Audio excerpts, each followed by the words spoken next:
we are having our quilt show this weekend. I believe it's the 14th. I can't keep up with them. The 19th and 20th. The 19th and 20th of September at the Rock, the First Baptist Church recreational building. It will be from 9 o'clock till 5 o'clock on Friday, and from 9 till 3 on Saturday. At 3 o'clock is when we will do our awards ceremony, and we will present the ribbons and the prizes at that time. Well, over 100 quilts to be hung in there. Yes. And of course, it can't be done just in the few hours just before you open at 9 a.m. Friday. No, we will we have a group coming in to set up all of the hanging system. They'll be there at 1 o'clock on Wednesday. Okay. And at 5 o'clock, the guild members will swarm the place, and we will hang all the quilts and get everything ready and set up. All the quilts, as well as our special exhibits, which is it's an exhibit for members only, and it's done by the Felt Foundation is the sponsor of it. Okay. And our theme for that is always the same as the show, Ties That Bind. So we have about 20 entries there that you've been kind enough to agree to judge for us. I love anything to do with quilts. And thank you for asking. You're very welcome. The special exhibits are not all quilted items. They can be anything that, in your opinion, meets the theme. Okay. I know one woman is bringing her grandmother's old quilt box. Really? And the ties that bind, that's what binds her, the quilting down through the family. Actually, my granddaughter and I have an entry together. She's a junior member, so we are putting in an entry together. What is her name? Her name is Jane Brandenburg. Jane Brandenburg. Yes. So she and I have done this project together, and we're entering it together. And of course, this is the tie that binds us, and she's the only grandchild I can really get interested. I've got a couple others that are semi-interested, but she comes out, and we go out to my quilt studio, and we really worked on this. She worked really hard on it, and she can tell you exactly how long it takes to fuse webbing, and then you fuse it to the fabric, and you have to draw it on the back side. And she said, I thought quilting was just sewing was just boring, but then when you get something out of it, it's pretty cool. So. Oh my, there's mathematics, geometry, and everything else to do with quilts. Yeah, absolutely. It's good education, and I'm glad that she likes it. We did not move our day because Fall Festival for Sulphur Springs for Hopkins County now falls on the same weekend as the International Quilt Show in Houston.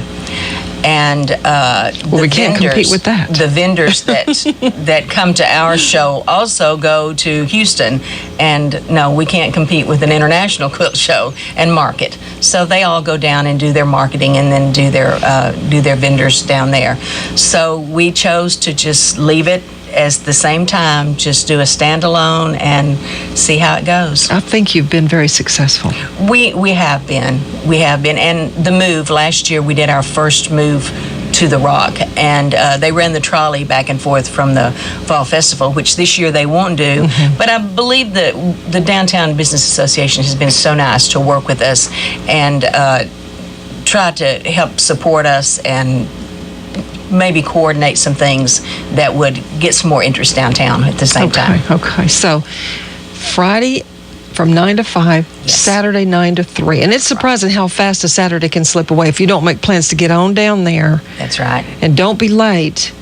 And you're going to want time to stroll around and look at those quilts. And look at the quilts, right? It takes time to look at all of them. And then, of course, our vendors, they're just wonderful, and they bring such wonderful things. And I try to stay out of there because my stash is large enough as it is. So you have a quilting room. I have a quilting studio. My wonderful husband built a building out beside our house, and we have divided it. It's a 30 by 40 building that we have split, and the back half is my quilting studio, and the front half is his woodworking, machine repair, whatever he wants to do. Great. So that's I was saying, calling it my quilt shop, and one of my friends says, no, if it's outside your house, it's a studio. I said, okay. Oh, right then. I'll go along with that. Now we know. Well, so the vendors, demonstrations, and things that you can buy, such as fabric. Right. They just set up a little store, and some of them do demonstrations, and most of them do offer door prizes too that are given away. Door prizes. Then you've got the Guild store, gifts, quilt patterns, books, magazines, fabrics. Right. In there. We call it Trinkets and Treasures. Okay. And we have handmade items. They're just small things. They're not really big things. We know quilters can make their own big things, but they're just nice, small little things. Patterns, magazines, things that you might just pick up. Okay. Quilt Guild members meet monthly? We meet the fourth Monday night of every month, with one exception, and at the Senior Citizen Center on MLK Drive. In December, we meet earlier. We meet the second Monday and have sort of a Christmas social together, because that fourth one either puts us on Christmas or between Christmas and New Year. So we meet at 5:30 and have a small meal, and then our meeting will start at 6:30. And we have grown this year. We have had new members, I think, at every meeting this year, and we are so excited about that. We invite anyone. You don't have to be a quilter. You just have to want to be around them and appreciate them. If you want to learn, just come on any fourth Monday night. We would love to have you. Our next meeting is actually next Monday night, the Monday right after the show. Right after the show. There'll be plenty to talk about at that meeting.